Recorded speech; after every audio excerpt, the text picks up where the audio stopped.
Turf today. Get up and brush off the dew on that. Turf today. Turf today.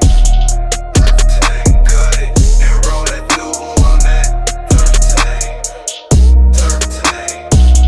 Turf today. Set up, they about to come through on that. Turf today. Turf today. Turf today. Get up. Turf today. Get up. Turf today. Let's get out the way. Here comes first play. Let's maintain that turf today. Ladies and gentlemen, welcome back.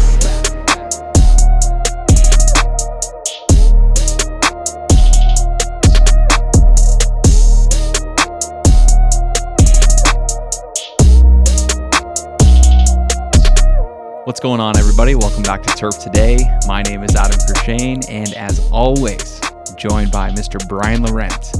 And this week on the podcast, we sit down with Garrett Bastardi, Head of Innovation and Development at Flash Weather AI. That makes him a storm chaser / meteorologist / just straight up guy who loves the weather.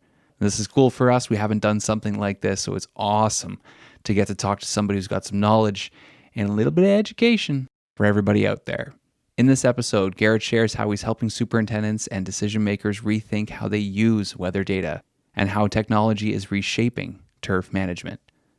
We also talk about his days growing up around golf and state college, chasing thunderstorms and tornadoes with his old man, his experience working events like the US Open, and a few stories from his playing career. And I should say, these are wild stories, because Will Smith, O.J. Simpson, and Donald Trump? Yeah, let's dive into this thing. As you guys know, Turf Today is recorded on the Superintendent Network and is brought to you by Toro.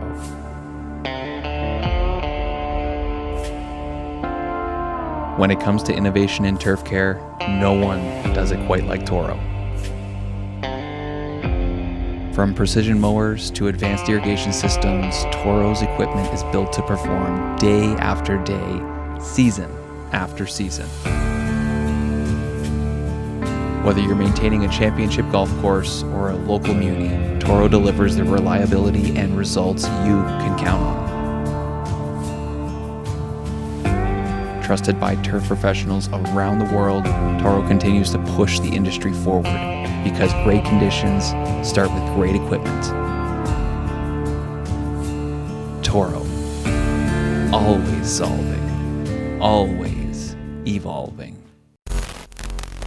Yeah, so we're 9 o'clock here, and then our guest is, I guess he's 8 o'clock. Texas? Yeah, he's getting started early. I think he's got a conference or something today, so he wanted to try and get on before he went on with his day. So, yeah. Little podcast before the conference. That's nice. Yeah, exactly. It's a great way to wake up. How are things going with you? All good here, man. You're sorry, you're eating a catching. Ask you a question as you're taking a bite. Done. Nope, you're good. All done, man. Yeah, things are good down there. Finishing up my morning granola bar here. Nice. I'm doing the Costco protein shakes today. Got one of those. Nice. Didn't have time for brekkie, so just like, I'm gonna grab one of these. I think I told you. I mean, I've been on like a meal a day, just trying to limit myself to one big meal. It's been working. It's been great. Yeah. So a little snack like granola bar or something every now and then. When I stick to it, it works great. Leaves me lots of calories so I can go out with the wife and go to the bar and not feel too guilty about it. That's right. That's, there's so many different plans and ideas about weight loss and keeping your body in shape and stuff. Through hockey, it's always been calories in, calories out. That's it. If you're taking in less than you're getting out of there, or, you're going to do it. So yep. Sounds like it's working for you. Different things work for different people all the time. I don't know if I could wait all day to eat dinner time. I'd be freaking out, but I'm sure once your body gets used to it, you'd probably be fine.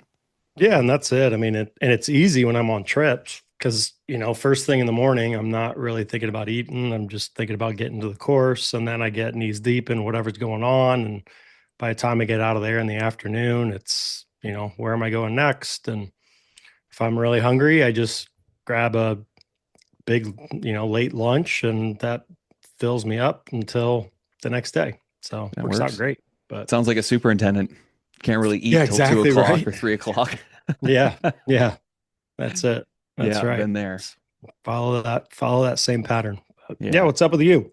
Not much. I think it might snow here tonight. So I know Oh, last week I was mentioning we're trying to get the car in the garage and a few other things buttoned up and cleaned up. So still working on that. Might have to put few hours at that today, try and get that finished. And yeah, the I don't know if you followed the shot on Instagram over the weekend. That was a bit of a crazy one. I know you and I didn't talk about that too much leading up to it, but working with the Toro guys, do a little oh yeah, yeah, giveaway. yeah. No, I saw that. Yeah, so we I wanted to never do a saw the little. outcome though. Oh no, the second video, part two video is up right now, and it hasn't Okay. got a lot of traction. So I think some people just weren't expecting it to come that quickly, or kind of forgot about it. But it's up, and we have our three winners picked. But I did say Nice. during the video I was going to tell the story because it was kind of wild. Like I was going to shoot the video on the Wednesday, and we ended up recording. So then I pushed it to Thursday, and it rained for 2 days. So we wanted to put the video out Saturday. So Saturday morning I got up and I was like, "Honey, I got to go to the course for an hour. We got to shoot this video so we can put it out." And she's like, "Well, you got to literally have an hour because we're going to this thing, and you need to be back here and everything." So I raced to the course, and the first tee time was 10 o'clock. And so I figured, okay, if they tee off at 10, I'll just head to the seventh tee box and it'll give me an hour to kind of get it all done. And it's the elevated par three and everything. Yeah. So it was the shot that I wanted. So I get all bundled up. It's freezing cold, freezing cold. I head out there, get the tripod set up behind the green. I head up, go to take the shot. And I'm like, fuck, I don't have anything to measure the the shot. Like I'm going to take this shot and I'm not going to have anything to measure. So I head back to the shop from the tee box, grab the measuring wheel, go back and I'm ready to hit the shot. And I'm like, I don't have a golf ball. I had an original cart all packed up with everything and I switched carts and I took everything except a little bag of balls that I had. I figured I'd probably have to hit like 10 shots to actually get like a decent one. Yeah. Even hit the green. Like, so I'm like, no, what am I gonna do? And I'm thinking this whole time I'm thinking, I don't have a full battery on that camera.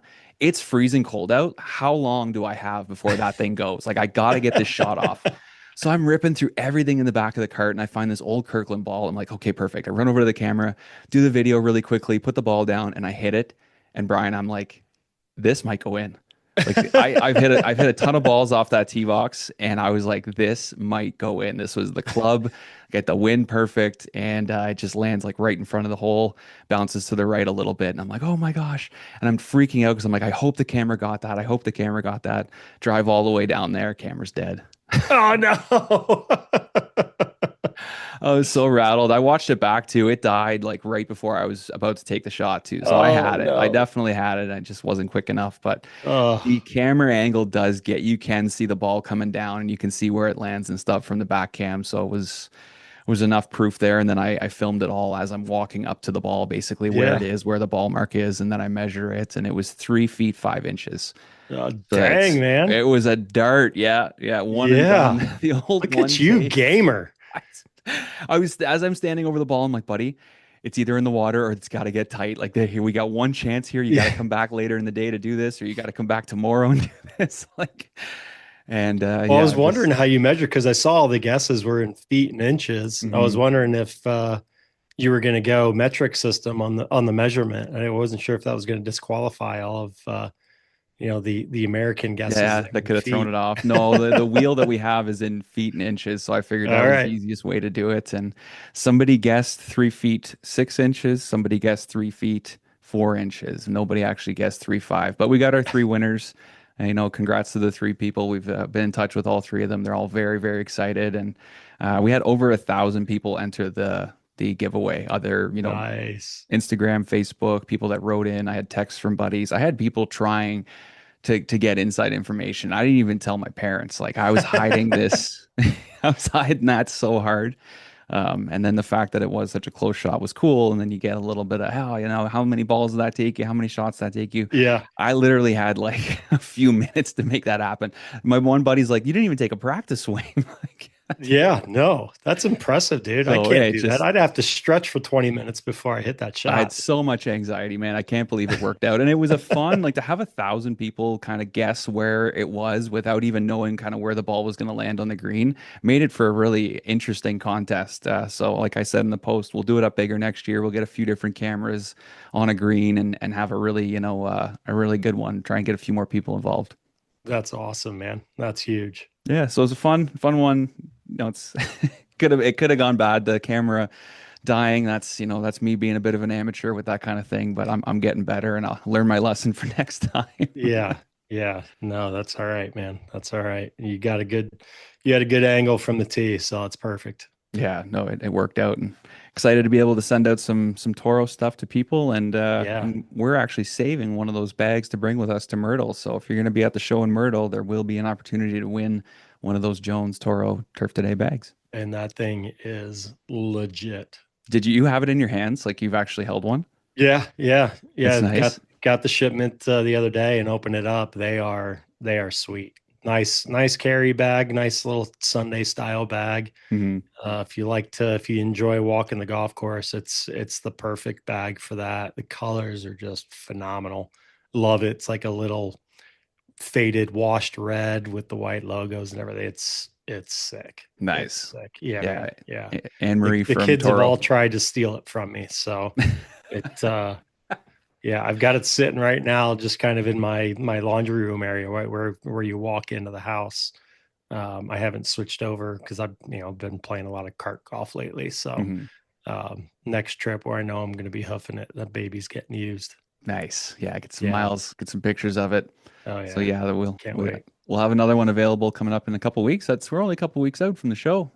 Really We're looking 2 weeks forward to from that. today, my man. Yep, that's right. We'll be heading down there. Yeah, it's going to be a good week. It's always one of my favorite events of the year. Great gathering, big group of people, lots of post conference activities on the evenings. So yeah, it's always a great event. Can't wait to get down there.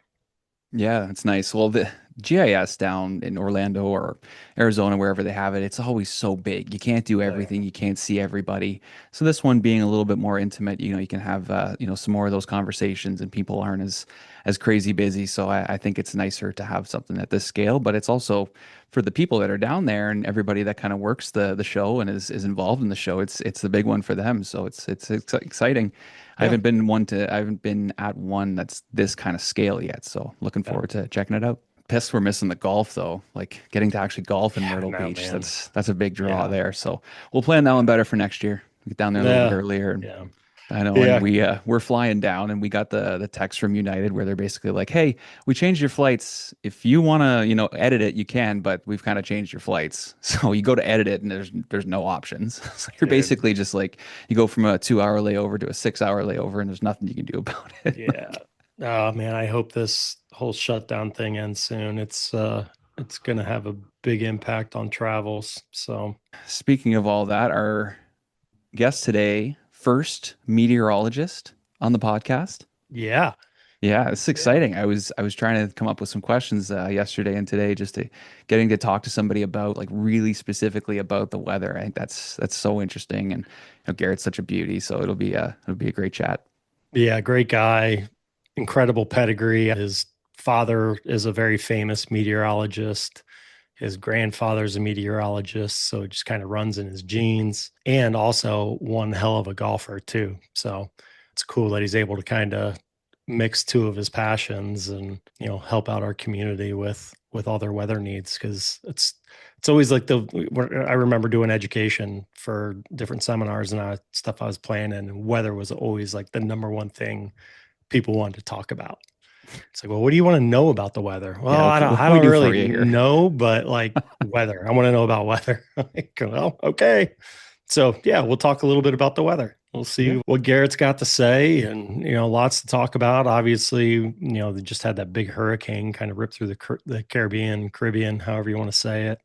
I know he was tracking that and was, those guys, they're kind of like pathologists. They get geeked out over big storms. So You know, everyone else is fearing it. And he's like, yes. Right, Garrett? There he is. Hey, were you guys talking What about up? me?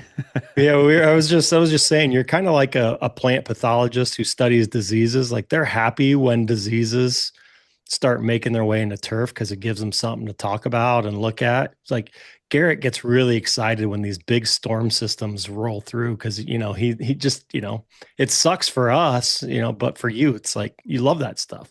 Nothing gets me going quite like that. It's the same, chasing storms, but like tracking storms, stuff like that. Like that's just like the Super Bowl for Yeah. for me. My dad always talked about like post-storm depression. Like you track it for like 7 days, 8 days, and then it's like happening, and then it's like it's towards the end. Like we talked about a little bit at Oakmont, where it's like for Mike, it's like, what's Monday? Like you're on this adrenaline high. It's very similar. It's very similar. Yeah. You So, fix all the shit that got busted up during the event is what happens on Monday, right? yeah. And have to start worrying about members, Yeah, bitching yeah. about stuff. So Yeah, man. but Well, good to see appreciate you you. jumping on here with us. We like to just kind of Definitely. get straight into it. So Yeah. it's a hot mic already. You sound great on there. You've got the pro Yeah. setup. I love it. So It's not his first one. The media team, or the guy who runs kind of our live streaming and everything, is a former TV meteorologist. He's like, we need to get you a mic. And so they sent me one. The next is a camera. I'm just using my Mac camera. So the next Perfect. step is, so yeah, we're ready to roll. the Mac camera always works, man. That's all I'm One of just the best running ones. for mine too. Yeah. Okay. Yeah. All right. Give us a brief overview of who you are. Garrett Bastardi. I'm the head of innovation and development for Flash Weather AI, a role that's kind of evolved over the last year or so. Went into kind of the golf superintendent network, or the superintendent space. That I guess I like it is the a plug. network. You're good. Yeah, I I like know. it. I It works know. good. Look at that. Worked I mean, that's how you know it's good branding because it just flows off the tongue. Yeah. Make sure I Network get of your superintendents. Venmo. Yeah, exactly. Yeah. But yeah, went into this space of working with golf course superintendents in late 2020 into early 2021. Prior to that, I kind of had one plan, and that was to try to play professional golf, and did so on the mini tour level, and going to Q school and playing in state opens and playing in mini tour events and Monday qualifiers for about 4 years prior to that. Played a lot of pretty high level junior amateur golf and amateur golf, and at a certain point got into COVID and had to sort of make a decision. Battled a couple injuries, the whole gambit, and so had an opportunity to use my meteorology background. Third generation in this, have been effectively studying the weather since I was like 2 years old. Started my first like forecasting service, if you will, when I was like 15, on Facebook, and then on another site. And so just kind of utilize the relationships built in golf, utilize the relationships built through forecasting the weather, and knowing people in that space, and who I met in school, and was able to develop a platform called T3, or Turf Threat Tracker, we called it. And we basically started with developing a frost forecast algorithm, a proprietary algorithm that was specific for superintendents and specific for helping those guys make decisions on days that were impacted by frost, which can be a lot of the country, a lot of parts of the year. And it kind of turned into like, where do superintendents find their weather to begin with? Where are they getting it from? What are their sources? And there really wasn't a comprehensive source for short fuse decision making operationally, and then both for the health of the turf. And so what we ended up doing is building out a platform, beta testing it with several notable and really well respected superintendents, and then we built that network out to about 50 and tested it with them. And then after about 4 months of development, we figured we had something. And so this was in early 2021. Over the course of 4 years, kind of built that business up to over 175 superintendents across the country, using site specific, high resolution, turf centric weather data to help them make decisions. And then in the last half of that time frame, Flash kind of came along in a way that wasn't necessarily looking for a business partnership on either end. And it just kind of turned into that. Our CEO, Jason Deese, and myself really got along, really share a vision for how we look at, intelligent weather and how it can impact, businesses and consumers alike. And then, we were able to kind of make something work where T3 became a part of Flash. We have a whole expanding, agronomy portion of what we do. In addition to, using unbelievable resources and unbelievable talent to develop, some of the most intuitive and cutting edge, weather data and forecast out on the market. So, right now, that's what I do. I help develop. I take, really from the market, whether it's a golf course superintendent, whether it's a pro now, whether it's an athletic director, any sort of business, as well as consumers. So if you guys have any suggestions, we always take them, but take from the market and then try to relay to our development team and our team as a whole as to, hey, this is what, the market is clamoring for. This is what people want. Can we utilize the data we have to develop this? And so we use AI and deep learning and machine learning to help our models train to have accuracy. And then we try to roll that out to people who are trying to make decisions that could be, pretty costly, whether it's safety or if it's efficiency for a business or just communications for really any line of work. That's really what we do. And then, like we were saying at the outset, like my background in the weather is just, it's the first thing I remember loving. I love sports a ton. I mean, Brian and I we'll talk about football. He's a Buckeye, and I've had to live with.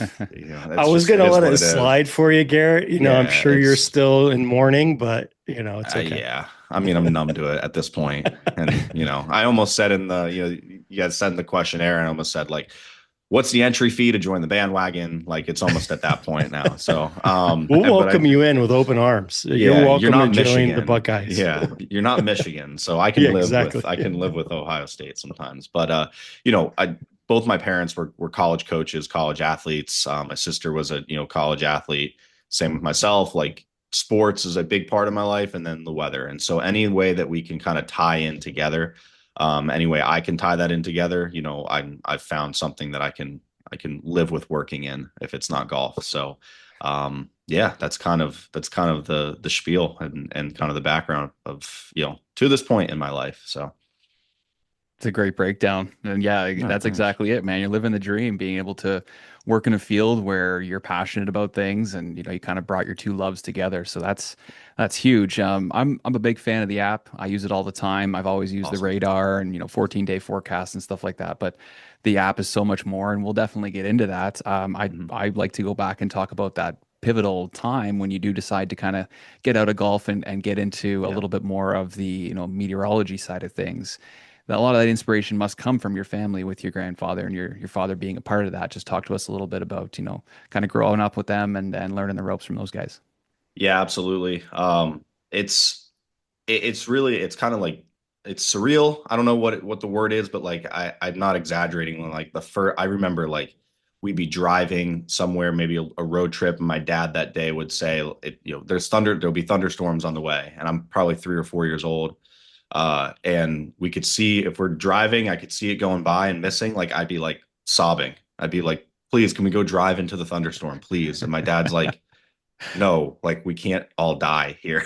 Like, it just is the first thing I remember having a passion about. My grandfather went to Texas A&M and was a meteorology student there in the early 1960s.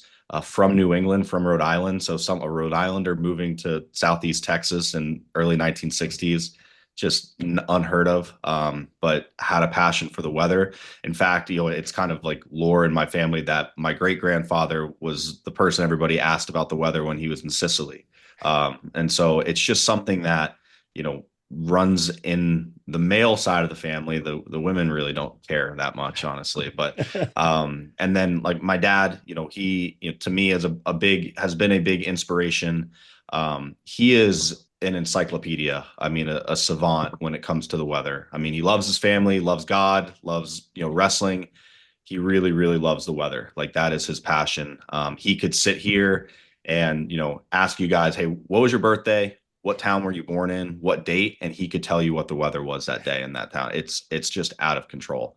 So he has an encyclopedic knowledge. I have a similar knowledge, I guess, in like bigger weather events. I could definitely name like when and where weather events happen, but like he can do it for any weather pattern. He just studies and studies and studies. So he got an undergrad from Penn State, but like he's never stopped studying the weather. And so, growing up for me, I was walking the halls of AccuWeather when I was like 5 years old. My mom, who was a gymnastics coach at Penn State, growing up during the summers, she would run, sports camps for Penn State gymnastics. And so I couldn't stay in the dorms. I'd have to go into work with my dad at 3 or 4 in the morning. And there were all these booths with the radio booths, and they put a mattress in, and I would sleep in AccuWeather and then wake up and just be a kid in a candy store. So, that's just kind of what I was brought up in the weather.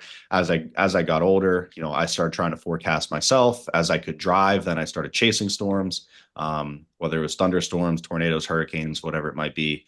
All the while, like playing sports, right? Basketball. And then, it was 11 or 12. We moved next to a golf course. Prior to that, I would play some golf. But then, right around 2008, watching, Tiger towards the end of that like 11-year run, him winning the US Open was, for a lot of mid to late 20-year-olds, like a turning point in what sport you really wanted to play. So baseball got kicked out, went into golf, and just had a good group of guys that I played with who we were able to push each other and get better and got pretty good pretty quick. And so that ended up being sort of the passion to go chase for, the next decade at that point. Fall isn't the end of the season. It's where next year begins. As the turf recovers from summer stress, it needs strength, resilience, and foundation to thrive through winter and explode next spring.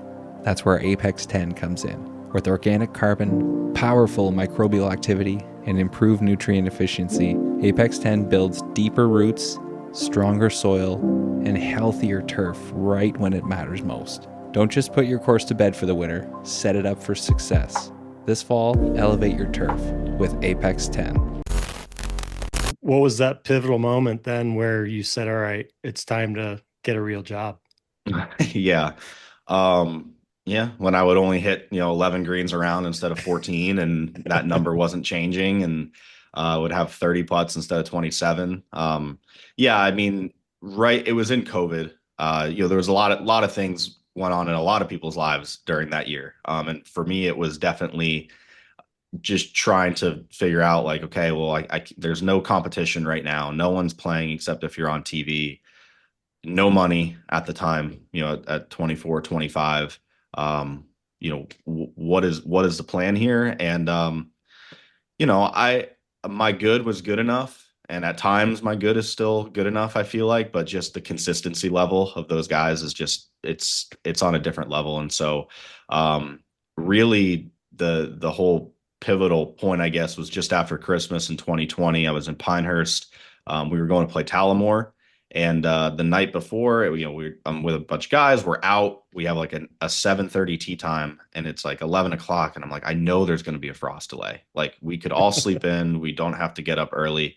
But there was no communication. There was none of it. And I knew where to look. And so we get there, and you got 100 guys just waiting in the parking lot on December 27th, just waiting for communication. Well, it gets to be 9:30, start seeing people leave. And I'm just like thinking in my head, I'm like, there's got to be like, that's like greens fees, that's money. Like there's $2,500 that just left in an hour right there. There's got to be a way that we can capitalize on this. And so that's kind of started the whole idea of like, well, let's develop a consumer-based frost model that, either can be used by a consumer or a superintendent to help with communication so that, like some of our superintendents do now, the night before they're able to say, hey, look, we have a 95% chance of frost till 9 o'clock or 10 o'clock. We're not getting a mower on any piece of property until at least 9:30. So pro shop, let's delay tee times till 10. And in my mind that morning, I'm just like, if they had that communication and said, hey, we're going to shotgun at 10:30, they might have lost no revenue versus maybe losing, $2,000, $5,000, $10,000 at a pretty big public golf course in a matter of a couple hours. So the return on investment seemed like it made sense to us. And then, we just kind of went to, when I say we, a couple of my friends who I had met at school and went to school with, who were much smarter than I am when it comes to coding and being able to develop the models. I'm just the conduit, right? I just like, hey, can we build this? And they're like, yes. And so we built it, and went into 2021 really developing the platform. But yeah, the pivotal moment was definitely that COVID year. Just kind of the shift in, do I have the finances and the resources to keep going at this for 10 more years? Because if I'm in it, I'm in it. There was nothing else I'm going to do. I'm not going to go work and try to, make a professional tour at the same time. It was one or the other, and we chose the other. Talk about that lifestyle as a mini tour player. It's not as glamorous as a lot of people think. No, no, it's like minor league baseball. Like one of my best friends, who was a top 3 round draft pick in the MLB, played at UVA, went to IMG. He was one of the guys I played a lot of golf with growing up, and still play golf with. Unbelievable talent. He played minor league baseball, was drafted by the Tigers, and it's like bus trips to like Hartford, Connecticut with like 15 guys, right? Or no more than that, like 30 guys just crammed in a bus. And it's like everybody thinks being a professional baseball player is awesome.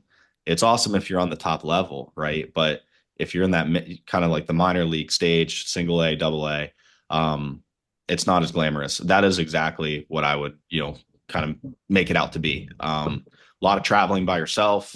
If I had one of my buddies who wanted to come caddy for me, that was awesome. That would make the trips more fun. But a lot of just like in the hotels by yourself, and just, trying to scratch and claw for every stroke. I mean, I had reality kind of dealt to me a couple times at the G Pro Tour in North Carolina. You shoot 70, 69 and miss the cut by 3 shots. And it's just like, okay, I guess we're on to the Monday qualifier for in Greensboro for a Corn Ferry Tour event. And so, it was a great experience. I mean, just got to meet unbelievable people. I had unbelievable people support me. At the same time, that in the competitive aspect was, I mean, I love competing. There's a lot of deeper things into that, where it's like you have a lot of success growing up, right? You're maybe the best player in your state, best player in your area as a junior, and as an amateur, you play in some high level amateur events. Got to play with Bryson DeChambeau, got to play in events with Davis Riley and Justin Thomas and those guys growing up, and not a ton, but a couple here and there. And locally, you do really well, and you think, oh wow, like this is easy. You just win, and it feeds back, and then your identity kind of is based on the winning, and you like the winning part. And then you step up a couple levels and you don't win as much. You start getting the confidence shook a little bit, and you got to kind of reevaluate. And some guys are built for that. I think in a lot of ways I was built for that as well. But it's just a different world when you're going out there against the resources. Growing up in Central PA, not having the biggest club ever to work at and play at, or the greatest facilities, it makes a difference. It's the same thing in like football. When we talk about football, like the school that has unbelievable facilities and resources, they can just keep going and keep going and keep going. I had to pick and choose my spots as to where I was playing, where I was a member at, so on and so forth. And so did that make the difference between 11 greens around and 14, or 26 putts and 30? I don't know. A whole combination of things played into that. And so basically it came down to, is this the lifestyle I want to continue to go through until I'm 35? Right. I looking at it now at 29, just, 3-year anniversary yesterday, met my wife 3 year or a little over 3 years ago.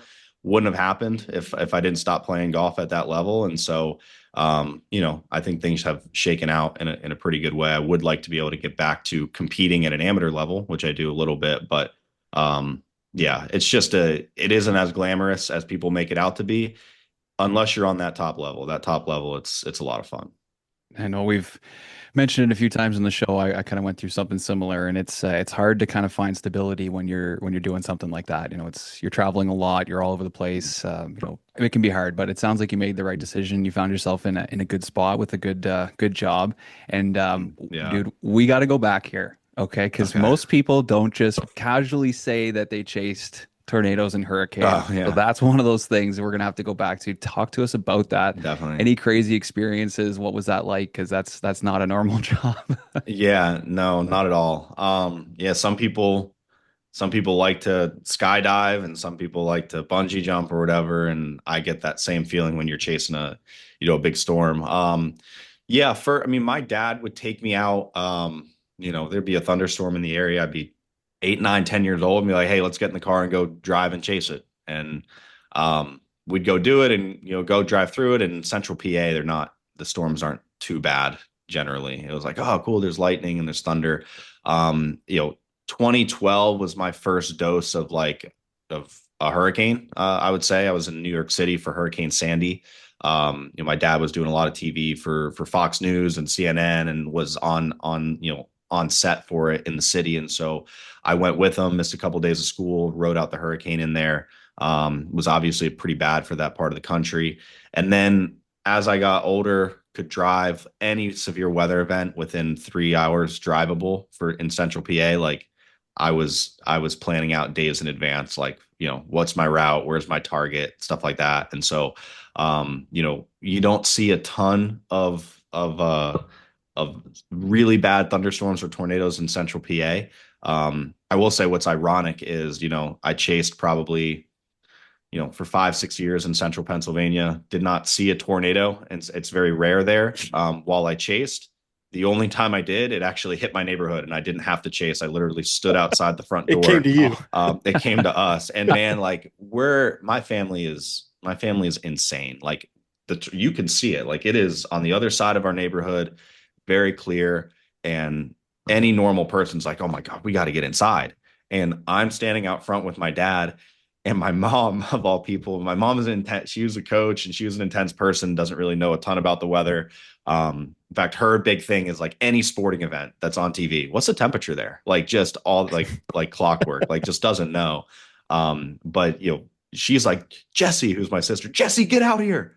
There's a tornado outside. Get out here and come watch this. And it's like, even what are we doing? And so, and then, as I got into college and afterwards, I had a little bit more, kind of spread my wings a bit. My dad and I would start traveling to go chase hurricanes. And so, 2021, we were in a category 4 and we drove all the way to Louisiana, rode out Hurricane Ida, which was just it was insane. Jim Cantori, who's a friend of my dad's, who I'm sure everybody has heard of, he was in New Orleans. We weren't in New Orleans. We were north of, because we didn't want to get stuck in the city. And he's like, you got to get into New Orleans. Let's go. And the night before, we're like, do we go into New Orleans? But we didn't do it. We stayed north of there, and just rode it out with, my dad's pretty well known in the community, knew some guys who were also chasing. And there were like 25 people in a parking garage riding out this hurricane from all over the country. And just you meet people and it's pretty interesting. But when I moved to Texas, that's where kind of the game changed for me, chasing wise. I mean, the storms here it's a different level. There's just more energy, more heat. All these storms ride off of heat. And so, in the springtime, you can get some pretty unbelievable, thunderstorms, even that don't produce tornadoes. I mean, it's just you don't want to drive into them. You kind of watch from a safe distance, I guess. And so I get a lot of adrenaline from it, the whole process of it. I mean, the night before, the day before. Also for me, I'm not a storm chaser it's not my job. I don't produce really content. I produce the content for myself so I can go send it to people or post it on my Instagram, but or X account. But some people do this, they will chase every single day for 200 days. And for me, it's all right, I'm spending the 3 days leading up being is it worth the 8-hour drive or the 12-hour drive over the course of the day to do this?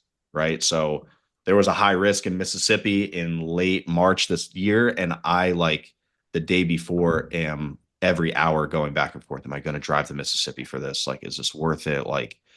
Do I want to get up at 4 a.m. and do it? I'm going back and forth. My wife's just make a decision. I don't care. It was a Saturday. There was nothing going on. I'm fine, I'll do it. And, caught a pretty big tornado. So it made it worth it for sure. It was a 7 or 8 minute adrenaline rush. And then I'm all right, I guess I start driving home now. So it's but a couple years ago, and I'll send you if I didn't already show you the pictures, Brian, Adam, I'll send it to you. But, a couple years ago, my dad and I chased, and had an unbelievably, maybe the tornado of the year north of Dallas in late April or late May 2024. Just a culmination of everything. It was almost kind of emotional at the time. Like my dad and I always talked about going to the plains to chase, and to see a tornado. Like, I mean, it was just him and I in the car. We were kind of in a caravan, then we split it off and sort of forged our own route, which is kind of what we do, I guess. And it was just it was unbelievable. Like words can't really describe how it was picture perfect, clear, lightning behind it. And it was just him and I watching that, and I get retrospective in the moment a little bit, and because I've seen that stuff before, I've chased. He's freaking out. Like he's just, oh my God. Like just, if you've ever met my dad, like he's a very animated individual. And I'm just like, Dad, get in the picture for a second so I can get you. And he's just is not listening. And it was just a perfect encapsulation of everything. And he's like, well, let's go get closer. I'm like, Dad, the whole point here is to get the visual of it, not to go flying in the tornado. So that was pretty cool. And then the last thing I'll say is last year we came down every May. Now we kind of go and say we're going to chase. And we went to Lubbock, Texas and Midland, Texas and Odessa, drove 8 hours, really caught nothing but a sandstorm or a dust storm. And then the next day drove back and really didn't see much either that day. And so we kind of struck out and probably spent 25 hours on the road seeing nothing. But we got to spend, 25 hours together. So that was fun. Yeah. But you don't always win on the storm chases. I've had some good luck early. You got to take the wins with the losses and the losses with the wins. But yeah, it's a pretty fun, like I said, it's an adrenaline rush. Some people like to do other things to get adrenaline. There is nothing like starting to see those thunderheads in the distance and you get closer and it's just here we go. How am I going to avoid dying here? That's kind of half of the mindset. It's an interesting hobby, just trying to avoid dying. Yeah. That's yeah. I mean, but that's how I look at it. Getting close to death, but just not quite there. Yeah. There's been a couple times, never truly in a super bad position, but at least in relation to a tornado, sometimes you get caught, and never been caught in a really bad hail core where it's baseball size hail, but they move at 50, 60 miles an hour. You got to think on your feet. You kind of get to a general area, and then it's kind of you can only plan so much. You got to you don't know exactly where the storms are going to be. And so you just got to, make the right decisions in a split second. You got to know what you're doing. I mean, you got a lot of people now, and I'm not a gatekeeper. Some storm chasers all these people shouldn't be doing it. You do what you want. If, you have a lot of photographers in it now, there's a lot of content to be made. Some are really, really good at it. Over time, everything's built with experience, but those first 5 or 6 years, of chasing, and you don't really have that background. I've been doing this for 25 years, and I'm only 29, but, what you're kind of doing. Man, you go out into northern Texas and Oklahoma during a big chase day, you have traffic jams. It's called chaser convergence. It's a conga line of just people driving 2-lane streets, people pulling off. I mean, it's a pretty wild scene. You want to get a day of content. We'll get a high risk in central Oklahoma and we'll all go drive around and see all that stuff. It's pretty crazy. It's a different world. It's a different world. So how accurate is the portrayal of chasers in the movie Twisters? Yeah. Well, Twister is my favorite movie ever. If it's on TV, I really stop what I'm doing and I'm watching. I've probably watched it 500 times. Twisters, I was super I'm lowering my bar because Twister was just so good. I can't even. It's Philip Seymour Hoffman and Helen Hunt and Bill Paxton. I mean, unbelievable, great job. But Twisters, the portrayal was really solid overall. It was obviously Glenn Powell was a sort of a Reed Timmer, Reed Timmer is the Tiger Woods of chasing, if you will. He just is he's insane. The tornadoes he gets every single time in a big chase. He somehow wins the contest of getting in the most insane position.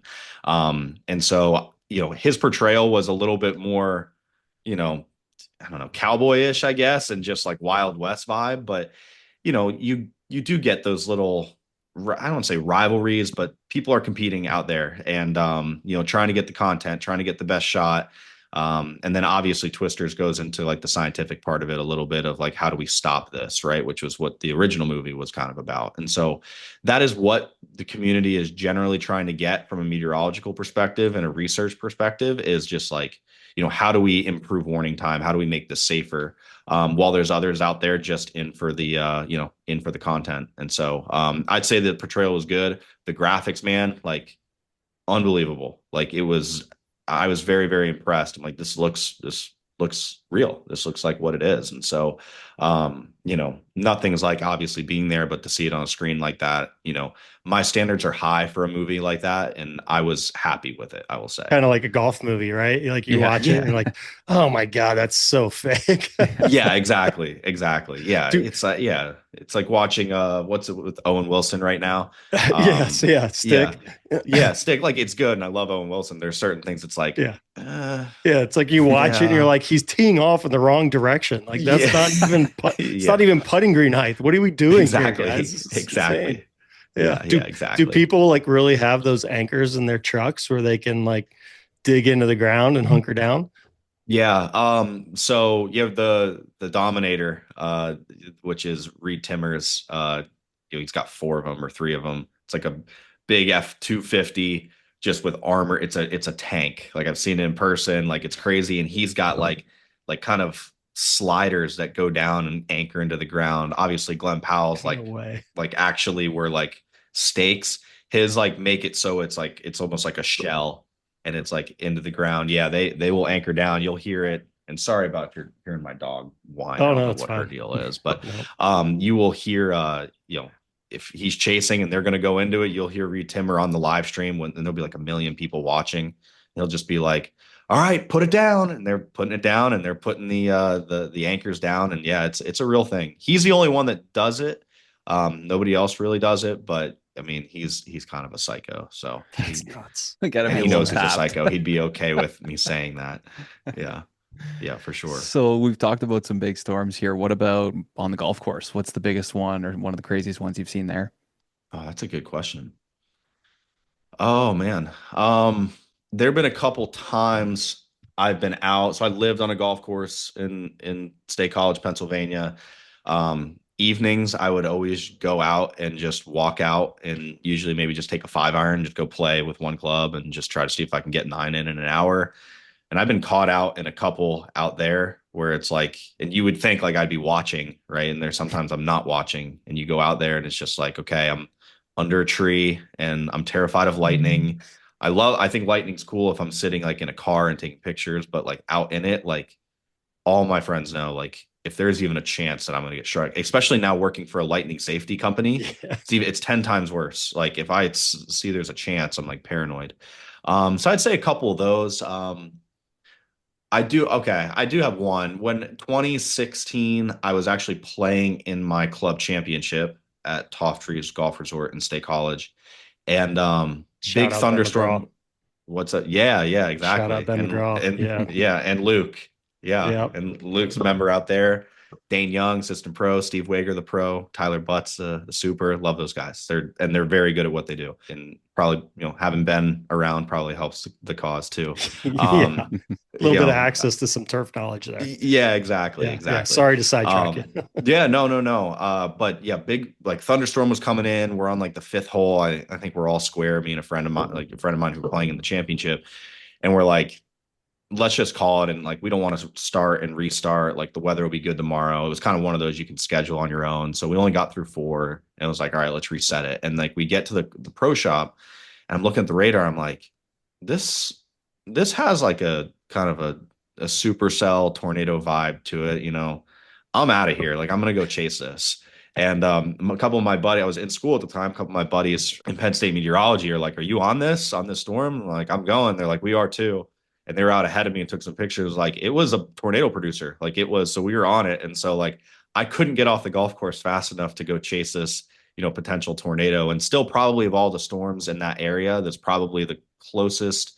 It had a funnel cloud. It was rotating. It might've touched down, but it was a little baby central PA tornado, but left the club championship to go do that. And then fortunately the next day came out and played pretty solid and ended up winning my only club championship. Oh, look at on you. my resume. So if they didn't, if they didn't call it, if they didn't see something, yeah, I don't know. and they didn't call it, would you have left to go chase that? No. There's been a couple. I will say there's been a Priorities. couple There we go. times I've been on the golf course, and I'm like, man, I really want to leave and go chase this. Like, I really do. Like, it'd be like a random like Nassau game or something, and it's like I could see it. Like, why wasn't I thinking that was a chance? And then, but I end up not. I stay in my prior commitment, but I would have stayed. I would have stayed and try to battle it out. So that was my responsibility. Chasing it's like a third tier, fourth tier thing. Like, if nothing else is going on, I'll go do it. Right. And if I have family golf responsibility, chase. Yeah, exactly. Love it. Exactly. Yeah, for sure. We are back with another Ask the Agronomist segment featuring Dr. Tony Goldsby from the Andersons. Our question today comes in from Christopher62. What's one agronomic practice that Dr. Tony thinks more courses should be doing these days?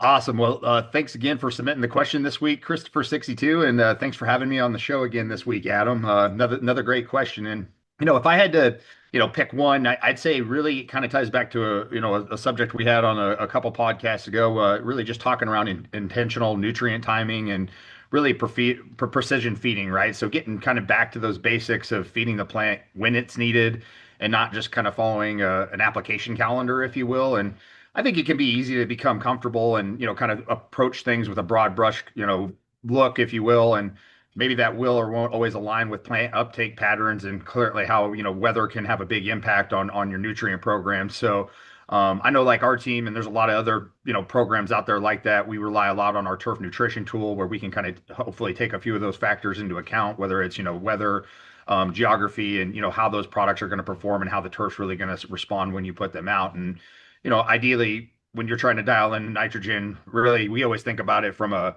bookend approach. So for our, when we're in the early spring or fall months, how can we put down, a granular applied product with some controlled release nitrogen that's ideally going to, feed for a little bit longer than those summer months out here, which are, inevitably very brutal for us, especially when we're talking bent grass greens and you're just trying to, spoon feed those and give them a very little bit of nutrition each week to kind of get them through those periods in time. So if you can really, match those right to where they're supposed to be, and again, not overcomplicating things, but being purposeful with those applications, that's always going to be really helpful. And I love, seeing more and more superintendents are using moisture sensors, clipping yield data, and even small scale tissue sampling to kind of adjust their programs. And, those guys are obviously approaching agronomy just like it's precision, agronomy and turfgrass management, and the results are going to show. So, that's a small one that you can do right there, but obviously a lot of different agronomic practices they're getting put into play there.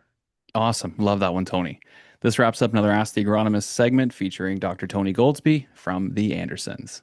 So going into what you're doing now and kind of helping the superintendent and the turf community and a bunch of other communities, but specifically from superintendents, what's the number one question you get asked from those guys and gals? Yeah.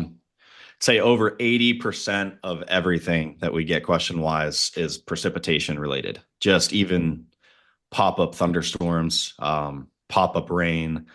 That's so much of what they do is just dictated on that. If are we going to spray? Are we not going to spray? Can I bring guys into work? How long are we going to have to hang around? Are we doing bunker maintenance because a pop-up thunderstorm dropped an inch of rain in, I don't know, an hour, a half hour?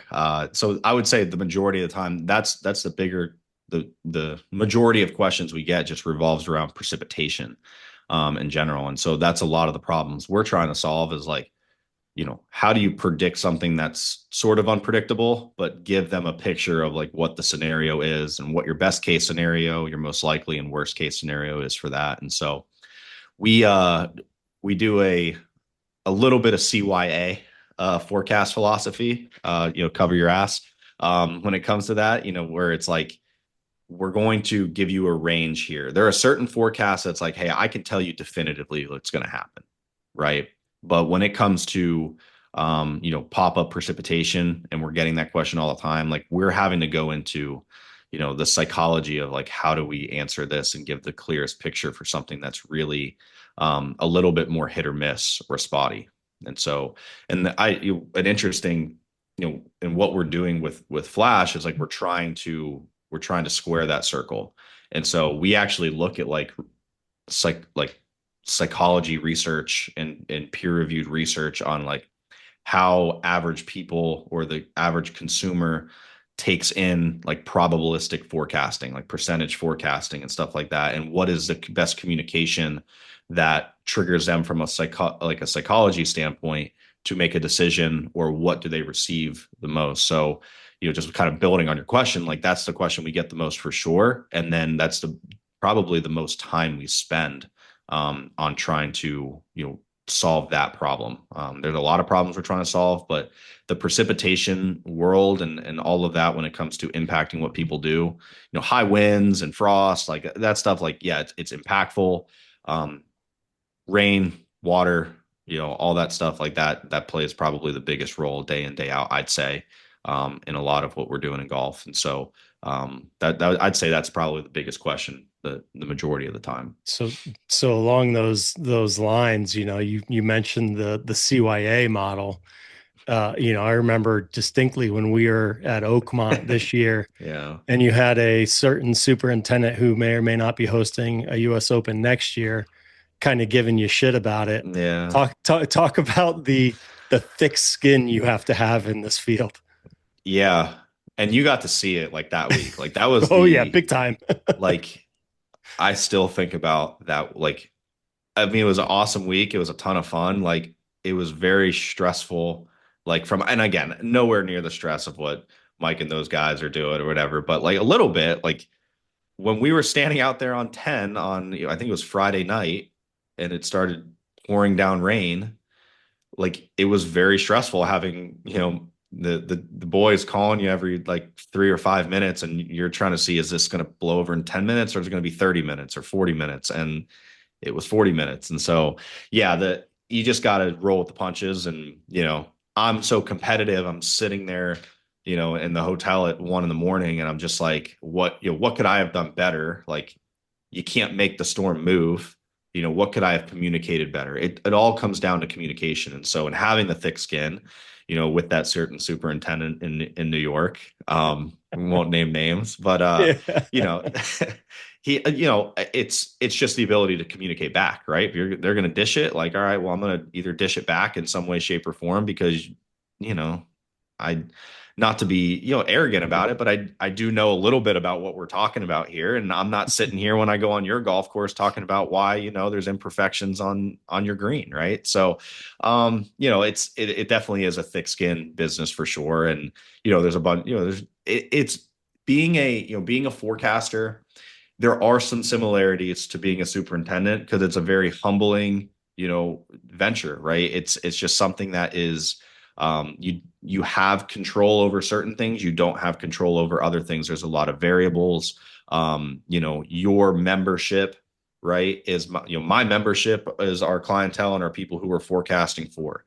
They're going to want things to be really good. The membership's going to want things to be really good. And when they're not, they look at you, right? And so there are some similarities there. It's very humbling. You just got to go day by day a lot of times. And you definitely have to have thick skin for sure. For sure. I've always found it so crazy how people, kind of chirp weathermen and women for getting things wrong and still always keeping their job. I always think that's so funny. It's like they literally have no idea. Like it's Mother Nature. They're doing their best. They're putting out the forecasts, especially these days with all the models and everything. So I always thought there's just there's too much hate for that. So it's good to hear that you guys have the thick skin and are able to take some of that stuff. Moving on here, we are not going to do a lightning round today because we have our lightning guy here. But I was wondering if you could do a little bit of education for some of our listeners, some of the greenkeepers out there, just about, key signs to look for when thunderstorms are developing, or, key things to look for when you might have a frost delay. Just, we don't always have our phones on us and don't always have, all the resources. So, for me, sometimes I feel like I can smell a thunderstorm coming, whether that's crazy or not. There's always little things that people can be doing to kind of, find those indicators that stuff's coming. Yeah. I mean, a lot of it has to do with, if you don't have anything on you, you're not looking at your phone, you're not looking at the Flash AI app, you're not doing that. Like you're you got to look at the sky, right? And when it comes to, having a thunderstorm and kind of feeling, I mean, we all feel during the summer, like you walk out in the morning and it's like, man, it's going to be, I think it's kind of similar to that smell, right? It's like, it's one of those days where it's humid already. I've taken 8 steps. I'm already sweating. Like a lot of times, like that's the energy needed to produce a thunderstorm. And so does it happen every time? No, but you get into the mid morning and you start seeing those kind of puffy cumulus start going up. That's a sign to me that, if I'm not looking at anything else, like today is a day that's probably favorable to have storms come through. And so, depending on the locality you're at, if you're in Florida, you don't really need to look at anything. At 3:00 it's going to rain probably. Where I'm in Southeast Texas, like that was kind of what it was. This spring and early summer was a very Florida-like pattern where at 3:00, as soon as I could get off work to go play golf, it was going to thunderstorm, which is exactly what happened for me. I'm like, all right, That's whatever. how the weather always operates when you really want to do something fun outside. Yeah. Like, and I just joined a club. I'm so excited. I can't golf in the mornings. I'm like, I'm getting out there.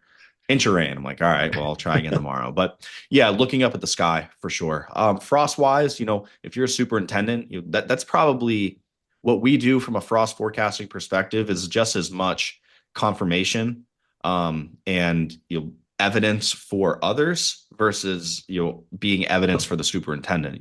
Superintendent knows their property really well. They know if they see a forecast of 38 degrees with no wind and no cloud cover, they can probably get down to the fact that there's probably going to be frost, at least in their frost prone areas.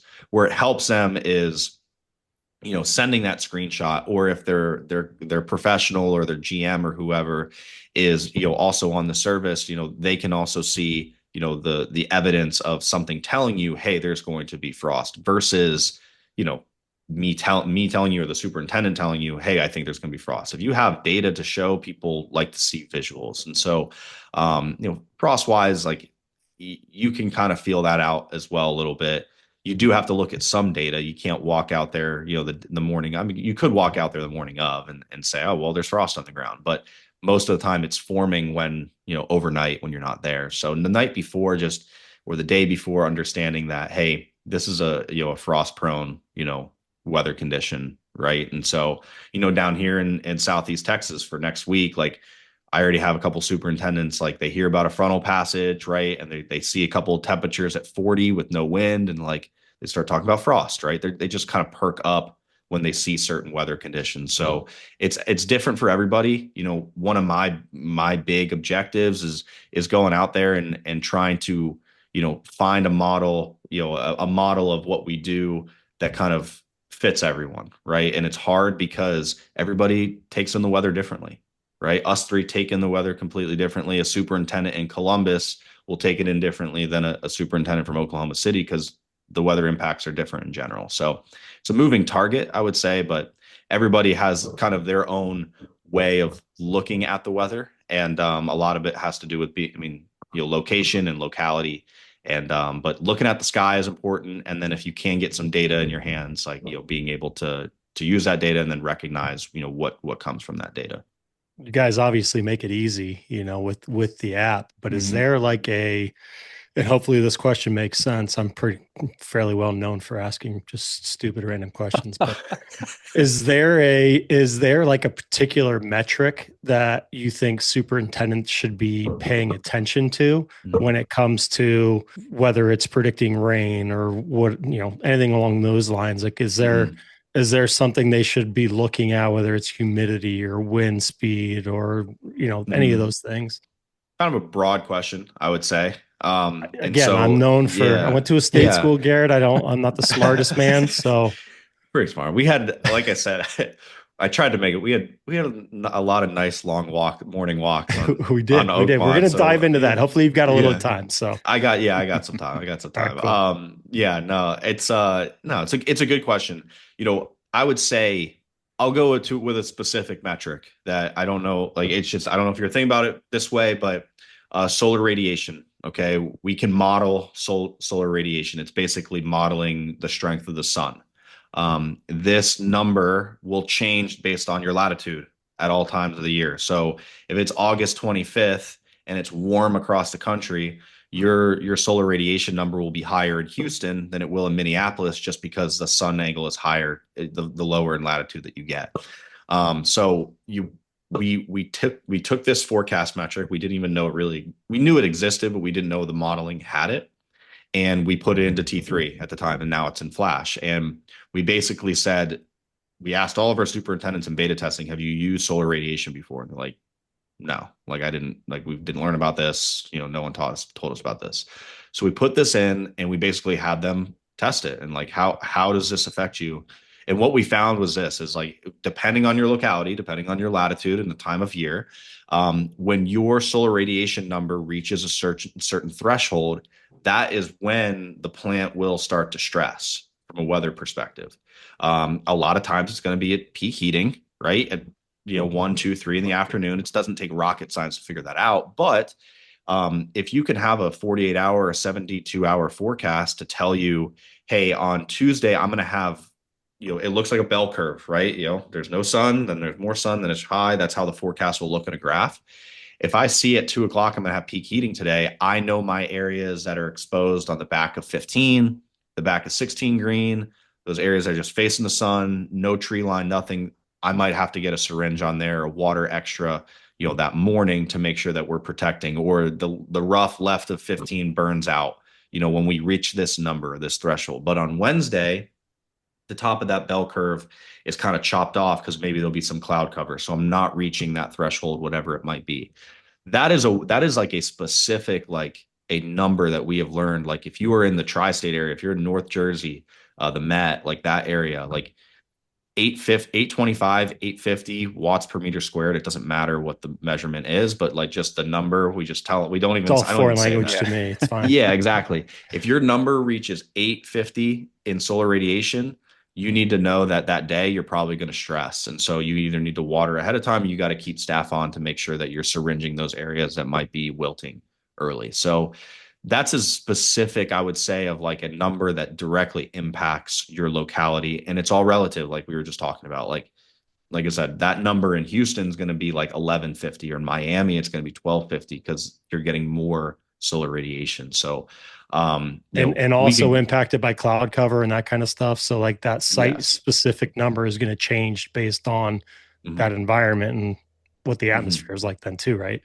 Correct. Yeah. And a lot of our forecast variables, they take other variables into account. So, we talk about frost, like there are like 14 different forecasts, right? Temperature, wind, dew point, humidity, soil temp. So, all that stuff that is put into one forecast. That's how a lot of our metrics work. And so the same goes for solar radiation. Like it's going to take into account sun angle, cloud cover, all that stuff. The frost is a great example of like down here, like I was saying, some guys are worried about it. All 13 metrics may look great for frost, but it's going to be 85 degrees here today. So the soil temperature metric is probably going to be pretty high. That will kill it. Right. So, like you said, there's variables that go into the variables, and it's like a Russian doll of weather forecasting at that point. Just open it and there's another thing. You're just peeling the back. Yeah. Peeling the onion back. Yeah. I love it. Yeah. So let's dig into Oakmont a little bit. Had an absolute blast hanging out with you there for a few days. Fun. I know it was your first like in-person event. You've done several where you've kind of helped out from, remote location. Just talk about your experience and kind of some of the things that you were helping Mike with while you were on site. Look back at that week. It was like the Twilight Zone. Just like, I don't like. You're still trying to catch up on sleep, aren't you? I'm still trying to catch up on sleep. Yeah. Yeah. It just, at a certain point, it like progresses from like you're pissed that your alarm went off to like, you're just numb to it by like Tuesday or Wednesday. And it's just like, oh, this is how it's going to be. And so it was funny pretty much every night. Few of the guys, like everybody was we were in a hotel, thankfully. There were some people in the hotel, some people in the Nittany apartment. We were in the hotel, which had a nice little horseshoe bar in there and some good pizza. And so we'd all hang out and like try not to spend too much time there, get something to eat and then go to bed, because there wasn't a lot of time to sleep there. But yeah, I mean, surreal week. Awesome to see that process in person. It has helped me tremendously in the events ensuing. throughout the year, helping with, Detroit Golf Club and the events, throughout the season after the US Open, just kind of having a vision of like, what's everybody doing? And what is the timing of things rather versus having to rely on, guys who are already very, very busy having to ask me questions. Like I can be a little bit more proactive now, knowing, what the schedule really is. And I had an idea, but you don't really know until you're there. Being in those meetings, being with, Mike and his team, those guys are like awesome. I would say, being on site in person, like I don't know how I would do it for anyone else, to be honest. Like those guys, they're just so like, it was just, I don't want to say it was laid back. It was just like, hey, we're just going to roll with the punches, which is what everybody had to do that week. And so say for your very first in-person event, you got a doozy. That's a big one. Yeah. From a, stature standpoint of the event, plus the weather was just, yeah, no bueno. I definitely got, I did not want to look at the weather for like 2 weeks after. And so like my job doesn't necessarily always require me to look at the weather. And so for a couple of weeks, I was like, I'm not even looking at my own weather, which is probably why I would get out at 3 and think I can go play golf and it would just be storming because I wouldn't even look at my own app. But, I mean, that week, it was nonstop. I mean, Sunday was a joke. I mean, me and Kyle Hillegas are standing behind 13. We're like, is that really good? We're watching the radar and it's going to the north, and we had already been hit from the south and the east. And it's like, is it really going to try to hit us from the north? Like 3 directions in one day. Like, I know it's like cliche talk. It comes from everywhere. No, from a meteorological perspective, to be hit from 3 different directions in one day with 3 different cells is just like, I quit at this point. Like, whatever. Like, I'm going home tomorrow anyway. Like, throw me off the bridge. It doesn't matter. Sacrifice me if you have to. Which was a conversation at one point. If we could sacrifice the weather guy, maybe the rain will stop. And maybe I would have done it. I don't know. But there's a lot of bridges in Pittsburgh. It's the city of bridges, right? But no, it was an awesome week. Those guys were great. Again, Friday night, I think the days run together. I can't even remember, but Friday night, I believe it rained very hard while we were trying to get out and work. And we were just standing out there in the rain. I'm seeing all the mowers just sitting there waiting, basically on, my call to Mike being like, is it done? Is it not done? And I'm like, give me 5 more minutes. And after 5 minutes, I'm like, it's going to go for 20 more minutes. We're packing it in. As soon as we get back into the shop, it stops. The damage was already done by then, but that experience was awesome in that we get there Saturday morning, 3 hours later, and I'm expecting just like people pissed, people feeling like they need to play catch up. Like we lost last night doing maintenance, and they're all sitting in there and Mike's holding court and they're holding court. And it's just like, again, not relaxed, but just a confidence of, we're going to go do our job. We're going to control what we can control.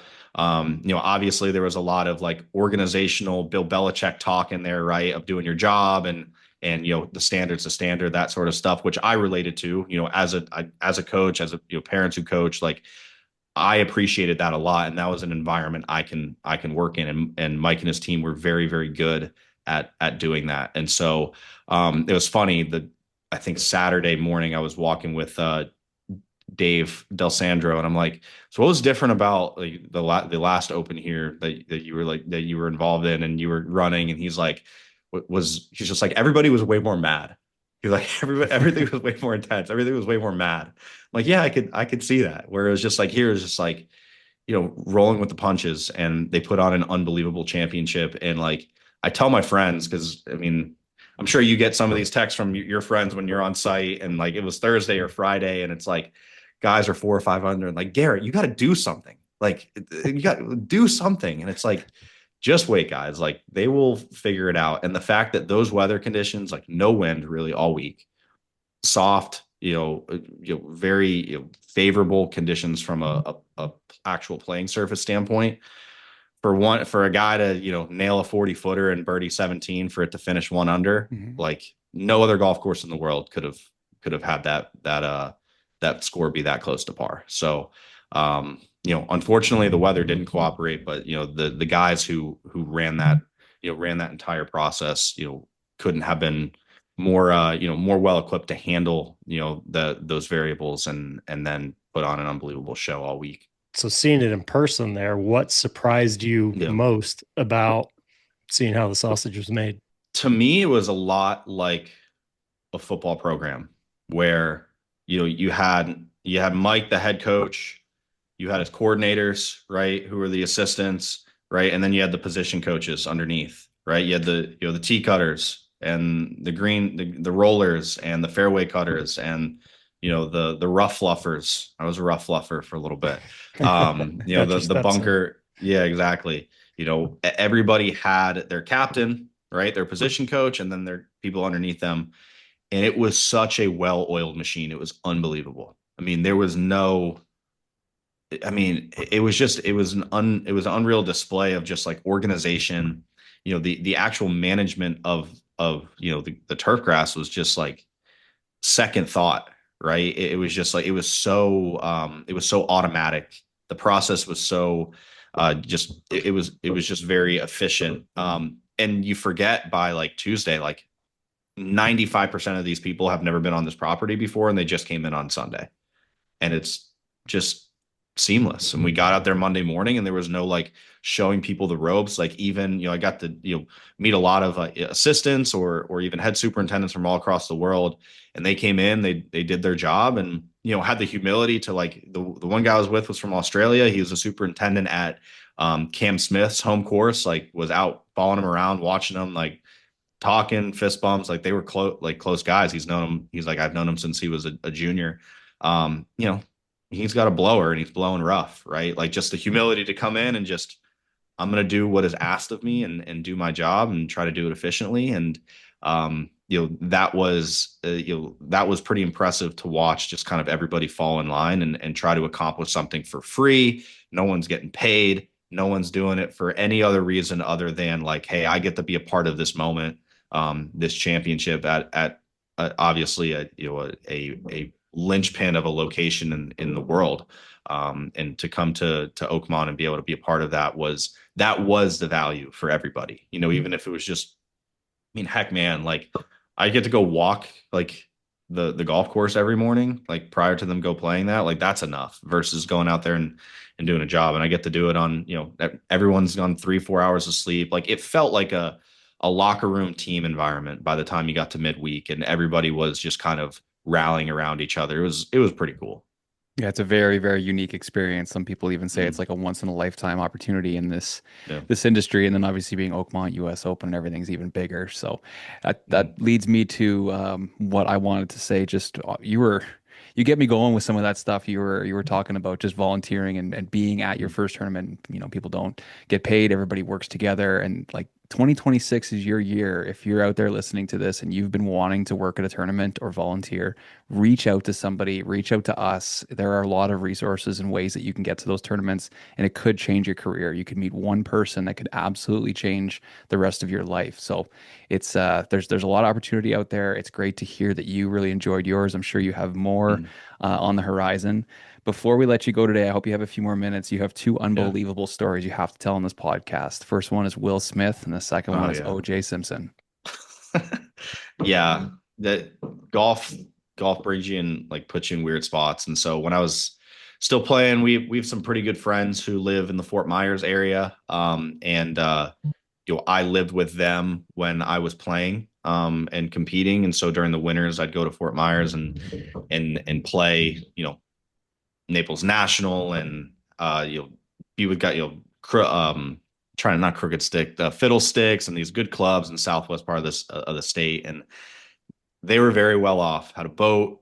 They dock in Albany in the Bahamas, one of the founding members of Albany. They know everybody. Well, their daughter gets married at Albany. First wedding ever at Albany. They don't do them, but it was the first. And I don't know if it's the only one. I can't say that to this point. It's been 6 years, but we're down there, and I'm still in the middle of playing. It's the middle of summer. Like I have a tournament the next week, so I'm trying to stay sharp. And they're like, yeah, go practice, go play, whatever you got to do. And so Francesco Molinari is on the back end of the range 1 week after he had won the Open. Tiger was out there with his dogs, just kind of out there, practicing and playing.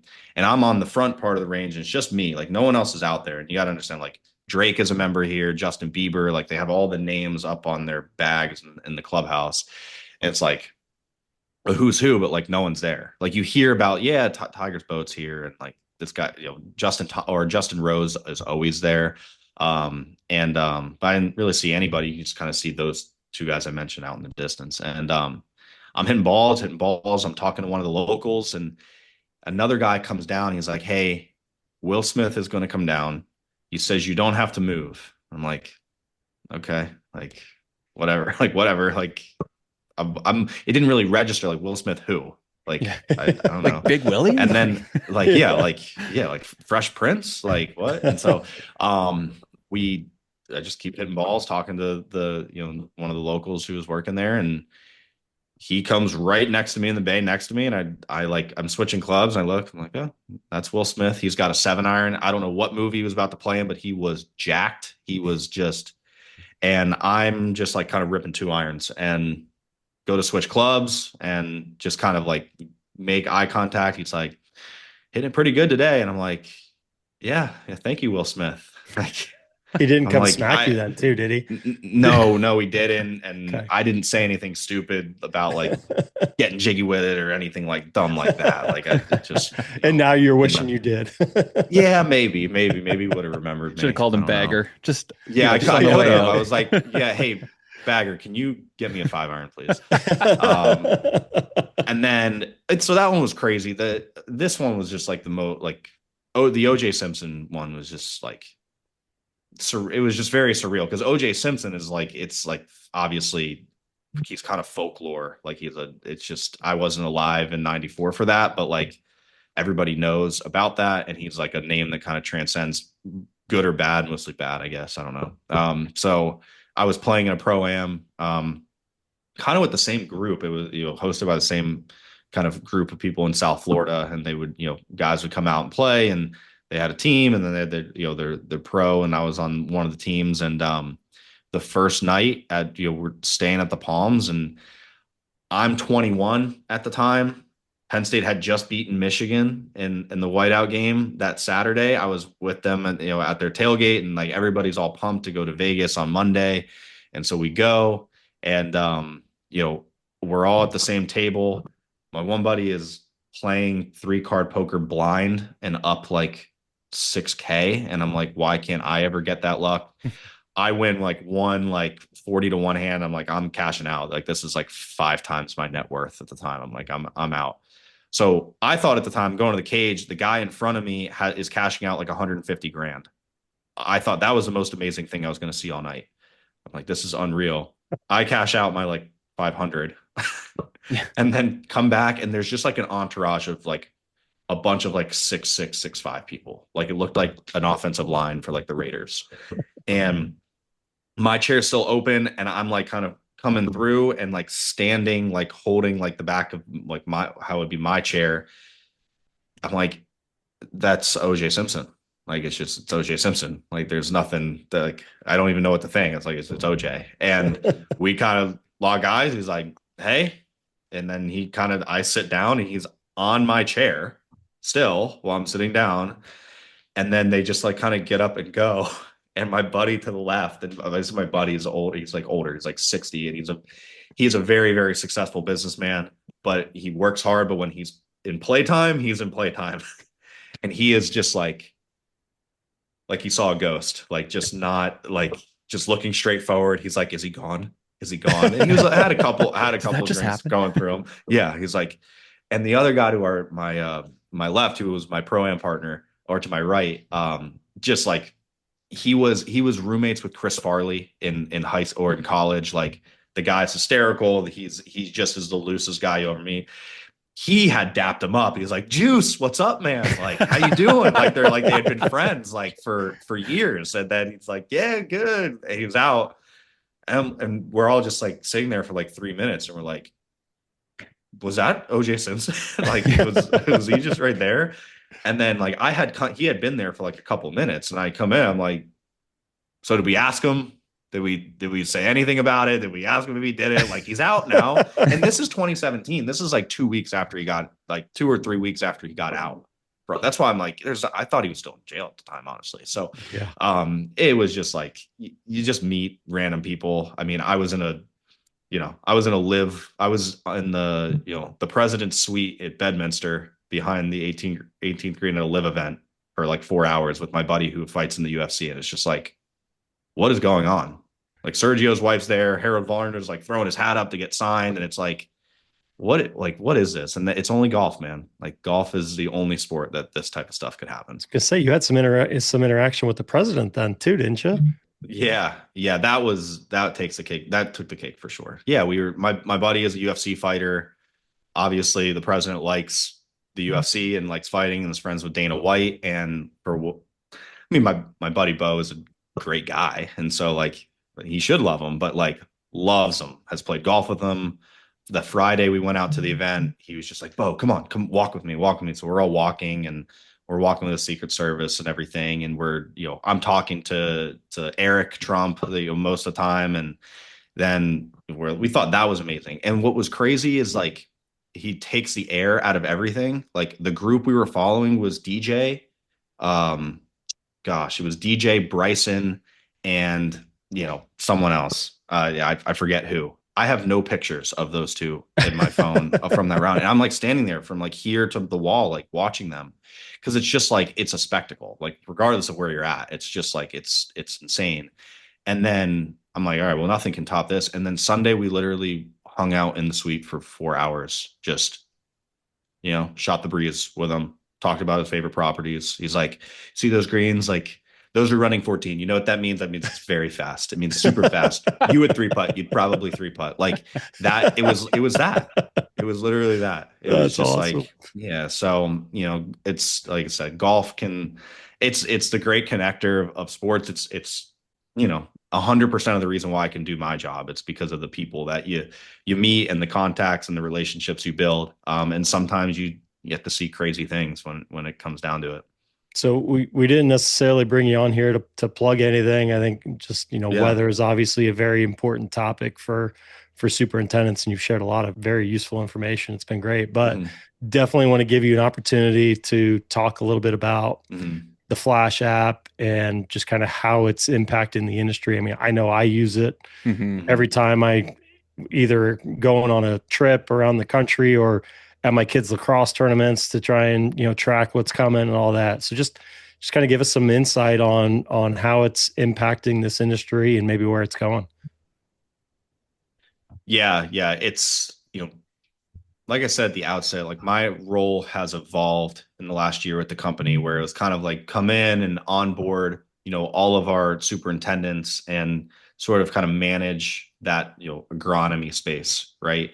And it's kind of transitioned from that into like Swiss Army knife into really just running our development.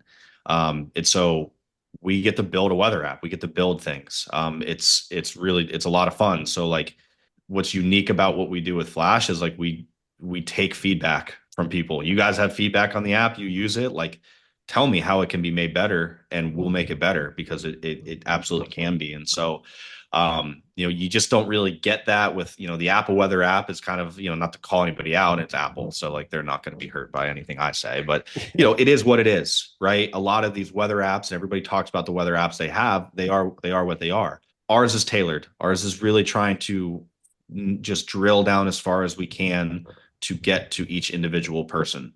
So, it's at where the app is at where it's at now, where it has gone from, in 4 or 5 months ago when we were at Oakmont, not something that was anything close to what it looks like now, to, I think, objectively one of the best weather apps in the world. And we have put no marketing into it yet because it's still full. We're still just running stuff out on it all the time. And so, the use of AI, and, that's a whole nother discussion, but, the ability for the model, all models are, built on a bunch of equations on supercomputers, and they have a limitation. Well, now AI, and it's a different AI than ChatGPT. What it does is it learns. It takes in past historical data and it can train itself on it. It can say, oh, I've seen this weather event before in addition to the current conditions now, which can help improve its accuracy. Most of our data updates every 2 minutes. And it allows for just a real-time view and a constant, almost like it's updating itself, to provide a more accurate picture, which is why you get more accuracy on those safety tools like lightning or even heat risk. And so, all that to say, the app portion of things and really our development of our company as a whole is a lot of fun because our CEO allows our development team to go out and, be creative and build and try to find the answer. We're trying nothing in weather, right? Because, like you guys said, we still get told that we flip coins and we still get told that we guess. And so apparently to the general public still, there's a lot of room for improvement. And so we're doing that. And I can't necessarily always say the rest of the industry is. The rest of the industry sometimes gets comfortable in thinking, hey, this is as far as we can go. We never think we're as far as we can go. I know we're never as far as we can go. And so, our weather command center with our agronomy data, and just kind of our platform as a whole, we're just scratching the surface there, right? We developed what we did with T3 with, we bootstrapped it, man. We had 3 kids just out of college. We had an older guy who was a great resource and a big help for us, and he's been awesome in helping us get connected. But now we have resources. Now we have backing. We have 3 PhD developers and on our staff and people who are wanting to come work for us to help develop the most intelligent weather platform in the world. And so the app, like you guys have said, you used it now. Like, man, we have a dozen awesome ideas that are already in the works to make it even better than what it is now. We're trying to make it intuitive. We're trying to make it so that the weather comes to the user versus you having to go to it, right? So if I'm a forecaster and you guys have a weather question because you see a storm's coming, right? You're going to reach out. Well, what we're trying to do is we're trying to project when the user will want to reach out to their app. You know what I'm saying? We're trying to project when that question would come to the forecaster and beat them to it so that we're kind of being intuitive, being intelligent.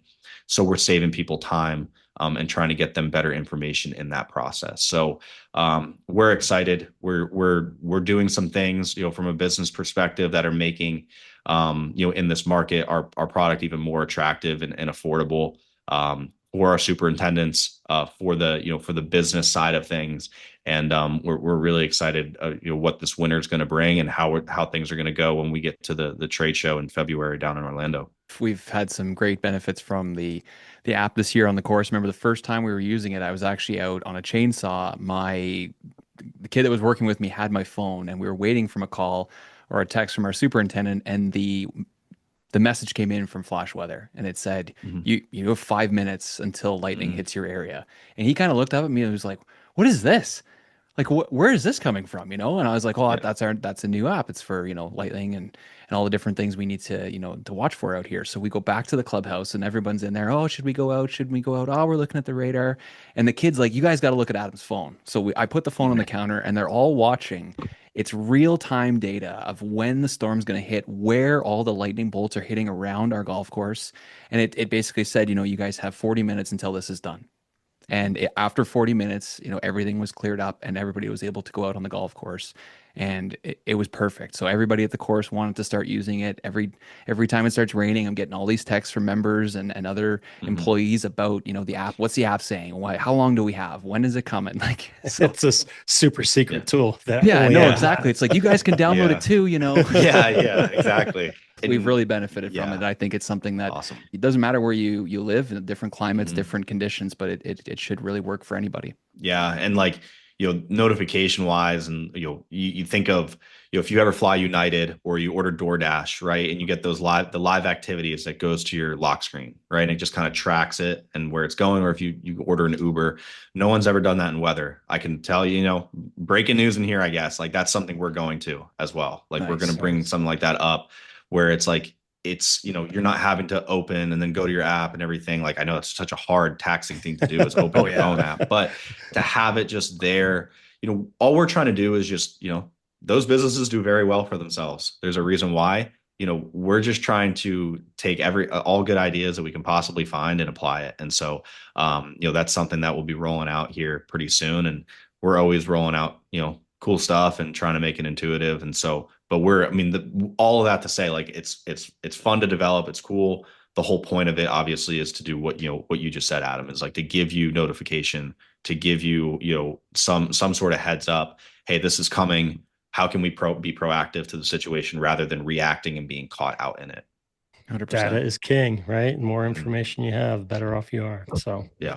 Well, we appreciate you giving us a lot of extra time here. So we appreciate you coming definitely on and chatting with us. And, I guess before we go, is there anything else you want to add for the good of the pod here? Yeah, no, just, one, we're super appreciative and grateful for the, the partnership that we have. And, obviously in June, it was awesome to get to hang out, and a lot of things we got in common, a lot of fun, just like camaraderie. And obviously got the text last week from you, about, trying to rub in a little bit. You didn't even have to say about Ohio State. Like, I hope we smash you or whatever. Like, you have JJ Smith and Carnell Tate and Julian Sane. You don't have to say stuff like that. So, but no, just our partnership is, we're super grateful. It's stuff like this. Like, we're growing. We're relatively new. We're a new space in this, we're a new face in this space, if you will. Us having this, kind of relationship is vital to our growth and to what we do. And so any way that we can help you guys, and any way that, with what you guys are doing to help us, we're always there to do that. And so, and there's a lot of great, I know you've been down here, Brian, a lot of great superintendents down here that have some wild stories, because the weather is insane in the Houston area. So, have to get a couple of those guys on the show sometime. Yeah. It's on my travel list. I'm hoping to get there before the end of the year. So I'll hit you up if that's the case. Yeah, we'll play golf. Yes, absolutely. Well, hey man, appreciate all your time and what you do, and look forward to hopefully catching up at some point here soon. Yeah. Thanks a lot, Garrett. This has been great, man. Yeah. Sweet. Yeah. Appreciate you guys. Thank you. Adam, nice to meet you too. Like, yeah, man. Where are you at? I'm in Ottawa, Canada. Okay. Nice. Yeah. So I could hear our one of our lead developers, we call him Jamie Canada, because we have multiple Jamies in our company, and he's a little east of you, but he's in Canada as well. But nice. So it's starting to get cold up there, huh? It was just before you were getting on here, I was telling Brian I got to get my backyard and garage in order, because the snow, it might snow tonight. Actually, we'll see. Got to get my app going. It's coming. Yeah, got to get that's the one thing we're rushing on, is we don't have a ton of, you'll see it on radar, we don't have a ton of winter stuff yet. So we gotta get that going. So you're building. You'll get there. Yeah, we're building. Yeah, for sure. But it's time. Yeah, appreciate you guys. Thank you very much. All right, man. Be good. Have a great rest of your week. Yeah, you too. Awesome. First meteorologist on the show. Yeah, it was great. Good one. Ladies and gentlemen, that is going to do it for another week. Thank you so much for dropping by. Thank you so much to Garrett Bastardi for all of his time, all of his wisdom. What an episode. Keep those reels sharp, folks. Apologies if this goes fucking hard.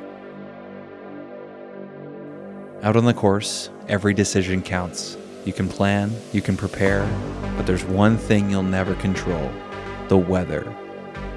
Until now. Flash Weather AI doesn't just predict storms, it sees them coming. Down to the minute, down to the exact corner of your property. Lightning, rain, heat, frost, you'll know before anyone else. This isn't a forecast, this is a foresight. This is real-time AI-powered protection for your team, your turf, and your tournament. Don't gamble with the sky, take control of it. Flash Weather AI. I'm just calling to say I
willing to say I